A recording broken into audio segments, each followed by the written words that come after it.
എന്താ പറയുക, പത്മഭൂഷണിൽ വിഭൂഷിതനായിരിക്കുന്ന ഞങ്ങളുടെ ഏറ്റവും പ്രിയപ്പെട്ട എൻ്റെ ഫേവറേറ്റ് ആക്ടറാണ് മമ്മൂക്ക. വേദിയിലിരിക്കുന്ന വിശിഷ്ട അതിഥികളെ, പ്രിയമുള്ളവരെ, ഇന്ന് ഞാൻ ഭയങ്കര എക്സൈറ്റഡ് ആണ്. ആ എക്സൈറ്റ്മെൻറ്റിൻ്റെ ഒരു റീസൺ ഈ അവാർഡും, അതിലും വലിയൊരു റീസൺ എന്ന് വെച്ചാൽ ഇത്രയും നാൾ ഒരു തവണയെങ്കിലും കാണണമെന്ന് ആഗ്രഹിച്ച മമ്മൂക്കയുടെ കയ്യിൽ ഇവിടുന്ന് നടന്ന് വരുന്നത് കണ്ടപ്പോഴേ തലയിൽ ഇങ്ങനെ എന്തോ കുറേ നക്ഷത്രങ്ങൾ പൊട്ടുന്ന പോലെയാണ് എനിക്ക് തോന്നിയത്. അത്ര എക്സൈറ്റഡായി. കുറച്ച് ഏതൊരു ശരാശരി മലയാളിയെയും പോലെ ഇത്രയും നാൾ ഞാൻ മമ്മൂക്കേനെ മമ്മൂട്ടി എന്ന് തന്നെയാണ് പറഞ്ഞിരുന്നത്. പക്ഷേ അവാർഡ് കിട്ടിയെന്ന് പറഞ്ഞ് അന്ന് ഞാൻ എൻ്റെ വീട്ടിൽ പറഞ്ഞു, ഇനി മുതൽ ഞാൻ മമ്മൂട്ടി എന്ന് പറയില്ല, ഇനി മുതൽ ഞാൻ മമ്മൂക്ക എന്ന് മാത്രമേ പറയൂ, കാരണം ഞങ്ങൾ പരിചയക്കാരായി മാറി. ഞങ്ങളിപ്പോൾ ഉടനെ പരിചയക്കാരാവും, അതുകൊണ്ട് ഞാൻ ഇനി മുതൽ മമ്മൂക്ക എന്ന് മാത്രമേ വിളിക്കൂ. വളരെ അംബീഷ്യസായ ചെറുപ്പത്തിൽ വളരെ അംബീഷ്യസായ ഒരു ആളാണ് ഞാൻ. ഒരുപാട് സ്വപ്നങ്ങൾ കാണും, അൺകൺവെൻഷണൽ ആയിരിക്കും, ബട്ട് സ്റ്റിൽ ആ സ്വപ്നങ്ങൾക്ക് വേണ്ടി കഷ്ടപ്പെടും. പക്ഷെ ഒരിക്കലും ഈ സ്വപ്നങ്ങളിലൊന്നും സംരംഭം തുടങ്ങുക എന്ന് പറഞ്ഞത് ഉണ്ടായിരുന്നില്ല. എപ്പോഴും ഉള്ളതുപോലെ ഒരു ഡോക്ടറാവുക, ചേച്ചി എഞ്ചിനീയറായി, അതുകൊണ്ട് ഞാൻ ഡോക്ടറായി.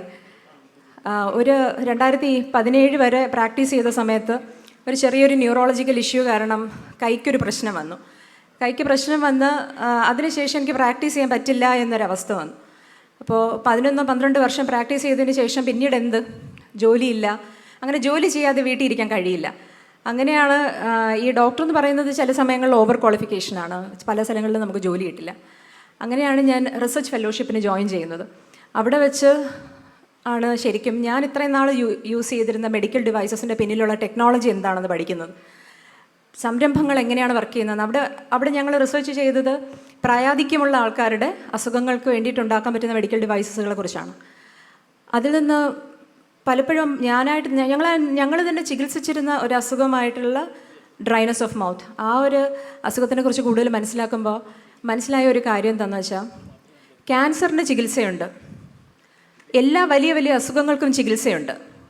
പക്ഷേ ക്യാൻസറിനോ മറ്റ് അസുഖങ്ങൾ കാരണമോ ഉണ്ടാവുന്ന സൈഡ് ഇഫക്റ്റുകൾ പലപ്പോഴും പലരും മറക്കും. ക്യാൻസർ ചികിത്സിച്ച് മാറിയില്ലേ, ഇനി ബാക്കിയുള്ള സൈഡ് ഇഫക്റ്റുകൾ ഇനി അതങ്ങനെയൊക്കെ ഉണ്ടാകും എന്നുള്ള രീതിയിലേക്ക് പോകും. പക്ഷെ അത് പാടില്ല.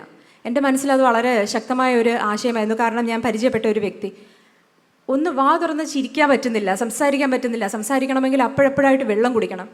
അവരുടെ ആ ഒരു അവസ്ഥ കണ്ടപ്പോൾ ആണ് ശരിക്കും എങ്ങനെ ഡ്രൈ ആയിട്ടുള്ള, അതായത് വായ ഡ്രൈ ആവുന്ന ആൾക്കാർക്കൊരു പ്രോഡക്റ്റ് ഉണ്ടാക്കാം, എന്ത് ചെയ്യാമെന്നുള്ള ആ ഒരു റിസർച്ചിൻ്റെ പുറത്ത് ഉണ്ടായതാണ് ഈ പ്രോഡക്റ്റ്.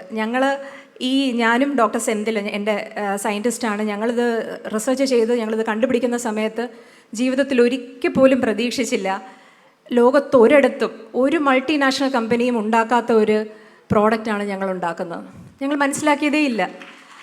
കാരണം നമ്മളുടെ ഉദ്ദേശം എന്ന് പറയുന്ന ആരും ഉണ്ടാക്കാത്തൊരു സാധനം ഉണ്ടാക്കുക എന്നുള്ളതായിരുന്നില്ല.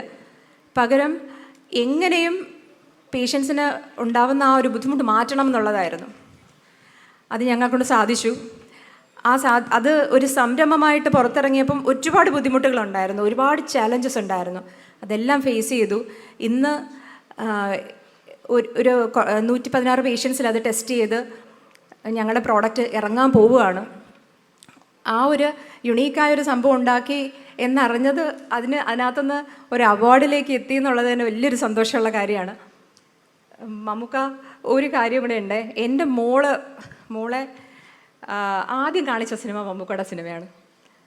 ഇത് അവൾ ജനിച്ച് 3 വയസ്സിൽ കൊണ്ട് സിനിമ കാണിച്ചു. ഇപ്പോഴവൾ പറഞ്ഞത് ഇമ്മാനുവൽ അല്ലേ എന്നെ ആദ്യം കാണിച്ച സിനിമ എന്ന്. അതേപോലെ ഞങ്ങൾക്ക് ഞങ്ങളുടെ സ്വന്തമാണ് കേട്ടോ മമ്മൂക്ക. ഭയങ്കര ഇഷ്ടമാണ് ഞങ്ങൾക്ക് ഞങ്ങളുടെ എല്ലാവരുടെയും. ഒരുപാട് നന്ദി ഇതിനു വേണ്ടി സെലക്ട് ചെയ്ത ജൂറി മെമ്പേഴ്സിനും എൻ്റെ കുടുംബത്തിനും എന്നെ സപ്പോർട്ട് ചെയ്ത എല്ലാവർക്കും, എൻ്റെ സുഹൃത്തുക്കൾക്ക്, എൻ്റെ മെൻറ്റേഴ്സിന് എല്ലാവർക്കും ഈ നിമിഷം നന്ദി പറയുകയാണ്. എല്ലാവരെയും നന്ദിയോടുകൂടി ഓർക്കുകയാണ്. നന്ദി, നമസ്കാരം.